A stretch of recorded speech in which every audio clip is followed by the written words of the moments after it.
Hello everyone, part 5, Speyside.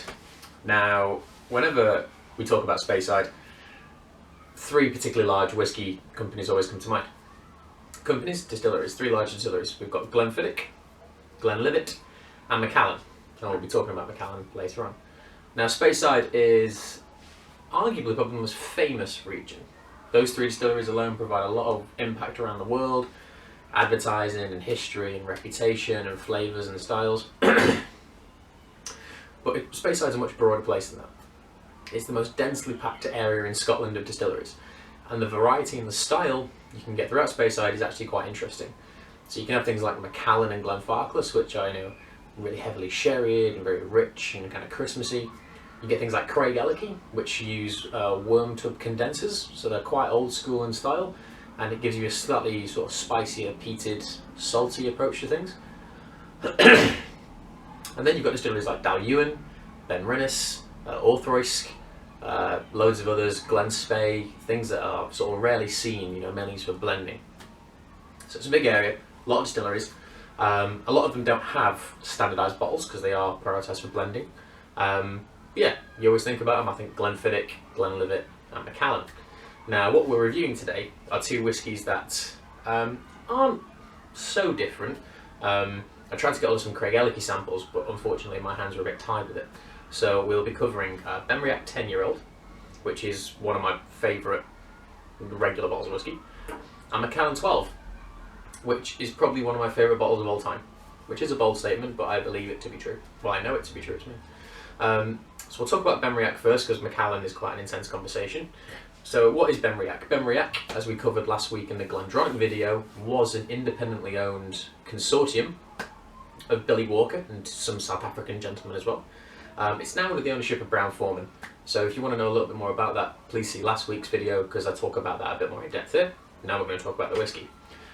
This 10-year-old was released last summer, and it was the first ever distillate that was bottled under Billy Walker's reign as master distiller. Previous to that, everything was kind of old stock that they bought off Pernod Ricard. So what do we know about it? It is a mainly bourbon matured. I want to say it's 100%, but no one's been able to clarify for me if there's any sherry in it. Chances are there probably are. I think a majority of the stock will be bourbon orientated. It's 43%. It's a minimum of 10 years old. It is natural colour, and it is non-chill filtered, like all of the BenRiach range. In fact, I think you'd be hard-pressed to find any distillery in Scotland, Ireland, Japan, America, wherever, who produces a range of whiskey that's as consistent and as good as BenRiach. All the way from 10s, heavily peated 10-year-olds, 16, 20s, 21, 17 wood finishes. It's all spectacular. So we'll chat a little bit about BenRiach. It's a very small distillery located in Elgin, and they're right next door to Longmorn. So if you go outside of BenRiach, Longmorn's essentially right in its car park. And this is the most beautiful kind of golden colour, kind of like that kind of really light gold straw colour, just kind of broadening into deep gold. It's wonderful. Yes, I am using Dalmore glasses because my other glasses are currently being cleaned. So there's BenRiach and Macallan and Dalmore glasses this week. I'm a heathen, what can I say? Let's go into the nose.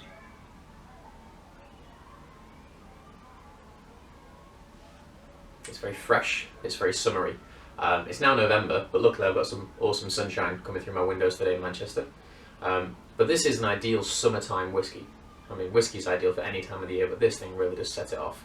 On the nose you get wonderful hints of elderflower, lemon, white grapes, kiwi, passion fruit, all those kind of wonderful summery flavours.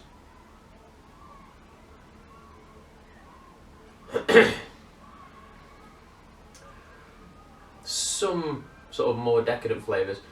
Nicely enough, there's not a huge amount of barrel influence, and which is great. I love barrel influence, especially on old whiskies, but for something that's 10 years old, you still want a nice kind of spirit-driven style to that whiskey. And this still has that. So anything sort of sub 10 years old, still very spirit-driven in style.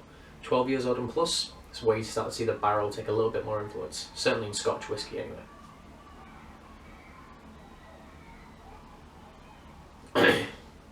Yeah, light sweet barley. A tiny bit of smoke. Like the tiniest little bit. Yeah, big, sweet, kind of summery, fresh, juicy, ripe flavours. Let's have a taste.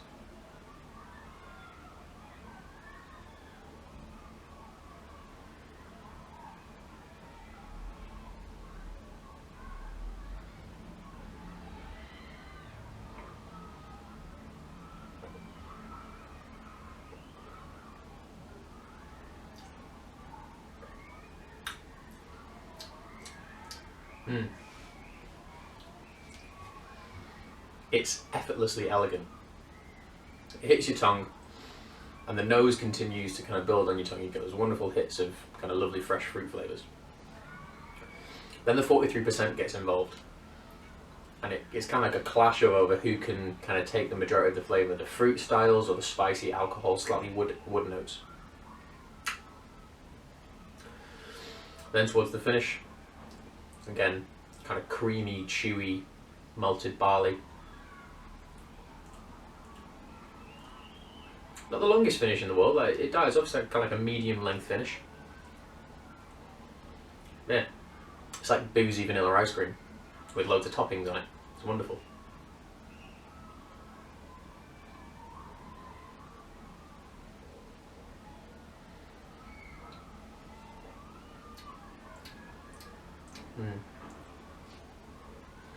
Solid example of whiskey making. It's not expensive again, it's about £40. It's a great introduction Speyside whiskey. Say if you've tried Glenfiddich's and Glenlivet's or a Macallan or an Aberlour or a Glenfarclas. These guys are who you want to reach out to. They do heavily peated stock, they do lightly peated stock, because most Scotch whisky is peated to some degree, unless stated unpeated, totally on the bottle. They have a little bit of everything, and I've got such high hopes for the future with these guys. They picked up so many awards, and they've been named Distillery of the Year, and the BenRiach 16-year-old, it was either last year or the year before, I'm pretty sure it was last year, got Best Speyside Whiskey. That's a big deal. A 16-year-old whiskey from an independently owned distillery, or what was an independently owned distillery, beating the likes of Glenfiddich, Macallan, Balvenie, Glenfarclas, Aberlour, Craigellachie. That's a massive deal. They're becoming a force to be reckoned with, and I think it's absolutely fantastic. So yeah, if you see it, try it, hopefully buy it. It's absolutely spectacular. I really, really, really like that. One last taste, and then we can talk about Macallan.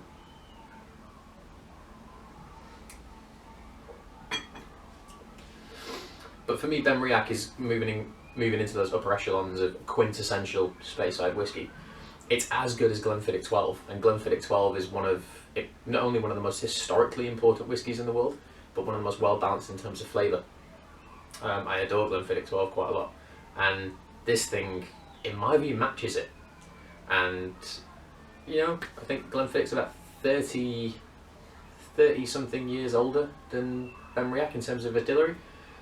No, sorry, 12 years older, 1886, not 1866, 1886. These guys were in 1898.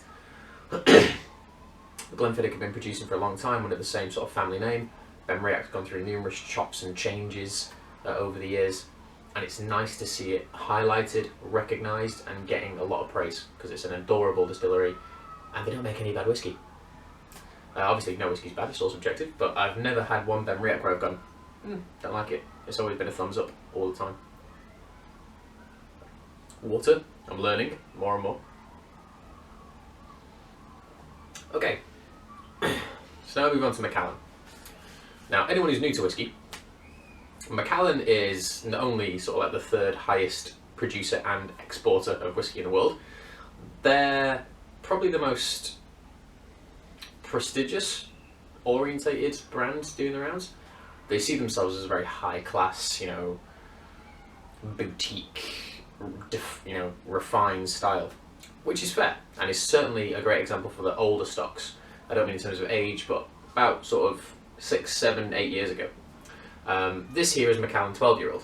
It's fully matured in European oak, or ex-European oak sherry casks, and it's probably Oloroso sherry, so a very typical sherry style, and it is a wonderful kind of autumn colour. Really, really lovely. And some Halloween cobweb on my glass there. But Macallan, I won't talk for ages about it because it's like a totally separate video. I only have about 20 minutes for these videos, and my rant is about an hour and a half. Over the last sort of 5-6 years, their new range honestly hasn't impressed me a lot. I think their need and their focal orientation around sherry casks and the need to use sherry casks has somewhat been their downfall, especially with their lower kind of price products. I think if you'd have stuck Macallan Gold in first fill bourbon barrels, it would be one of the greatest things of all time. Sadly not, it's in like third, fourth, maybe even fifth fill sherry casks, and it just doesn't tick the boxes, unfortunately. Well, as I've said, this is one of my favourite bottles of whiskey of all time. And I think a lot of people think that because it's sherry, it has to be sweet. And for most of the case, that is true. A sherry orientated whiskey will be sweeter and richer, but bourbon barrels can provide that too. But I like this because it's an ideal age, 12 years old. It's all sherry. It's 43%. Macallan have got a big thing about natural colour, so I'm going to assume that's natural colour. There's nothing that says otherwise, so we'll stick with the idea it's natural colour. Filtration wise, I'm not sure. I'm not going to add water to it because, well, I've got to review it for you guys first. But I'm probably sure that it is chill filtered because it's a big thing, big brand. So we'll go on with it nose.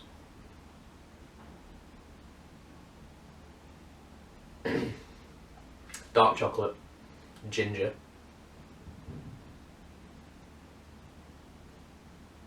orange zest, like kind of slightly bitter orange peel as well.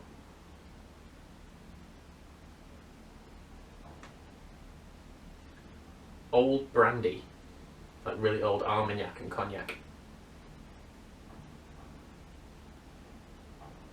Super luxury, really good. The nose is just very rich. So a taste.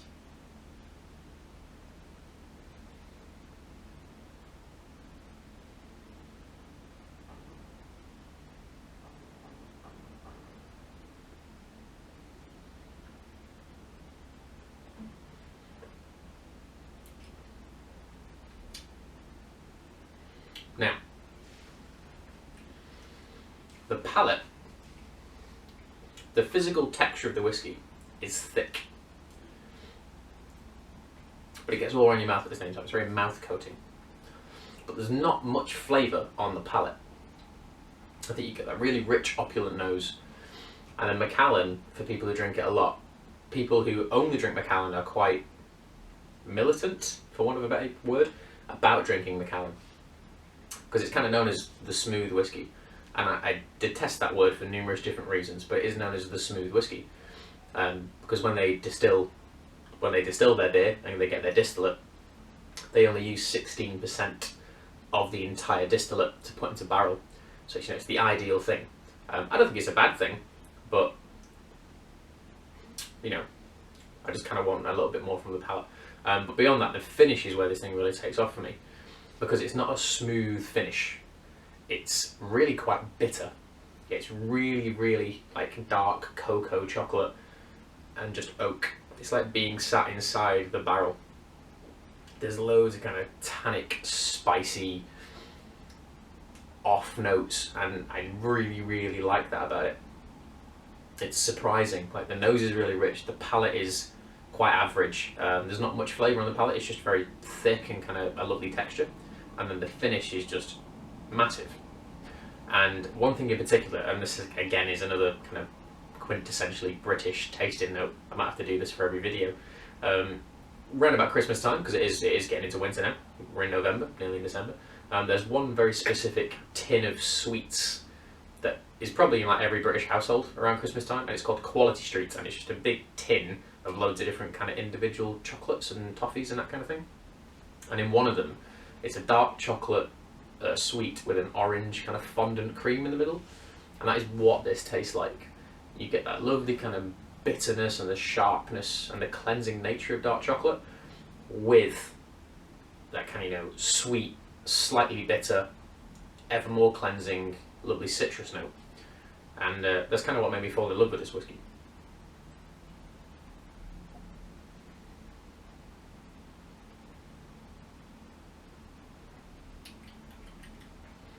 It's good. It's becoming ever more expensive. I've got like maybe just under a quarter of that bottle left, and I've got another 2 sat to one side for future drinking in my latter years. So I'm not too bothered about running that one down. But it is one of my favourite bottles of all time because it just is, in my eyes, they're both quintessential Speyside whiskies. You've got the heavily sherried side and you've got the more modern approach, which is mainly orientated around bourbon stock. Light, fresh and summery, dark, rich and kind of autumnal and wintry. But you can drink whiskey all year round, which is the beauty of it. In terms of scoring, they're both even in my eyes. They are both solid 8.5 out of 10, without a shadow of a doubt. I love all whiskey from all regions across all countries, but Speyside is probably where my orientation lies. Then followed by Islay. I'm a little bit of a tricky guy like that. But these two are serious crown jewels that need to be enjoyed rather than just put to one side, especially with Macallan stock. Open it. Like, what's the point? But yes, solid 8.5 out of 10s all around.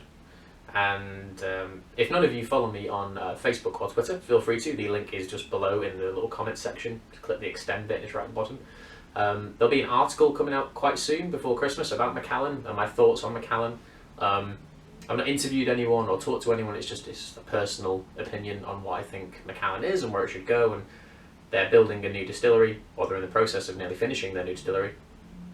And that in itself is quite an interesting focal point for anyone who wants to chat about the future history of this distillery and what it's kind of leaving behind as it moves on to greater pastures.